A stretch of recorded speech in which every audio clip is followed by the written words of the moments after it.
আমি আপনাদেরকে আজকে 15টা পয়েন্ট বলবো ইনশাআল্লাহ। বেশি বড় বড় করে না, জাস্ট সংক্ষিপ্ত করে 15টা পয়েন্ট।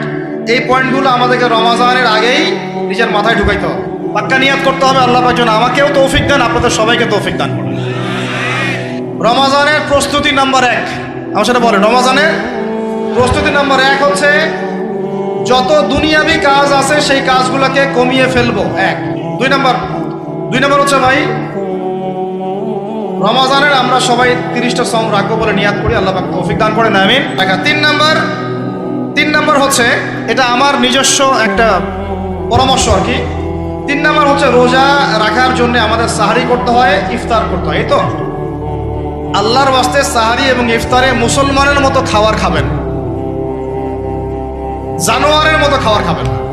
4 নাম্বার হচ্ছে রমাদান মাস মানেই কোরআন। রমাদান মাস মানে কি? এই রমাজানে আমরা সবাই বেশি থেকে বেশি কোরআন তেলাওয়াত করবো ইনশাআল্লাহ। 5 নাম্বার হচ্ছে রমাদান মাসে, একটু ধৈর্য ধরেন, রমাদান মাসে আমরা ফরজ ইবাদতগুলোকে সর্বোচ্চ গুরুত্ব দিব ইনশাআল্লাহ। 6 নাম্বার হচ্ছে ফরজের পাশাপাশি সুন্নত এবং নফলের পাবন্দি। 7 নাম্বার আসেন ভাই, 7 নাম্বার হচ্ছে আমরা কোনো অবস্থায় হারাম কোনো রিজিকে যাব না। 8 নাম্বার হচ্ছে আমরা রমজান মাসে সবার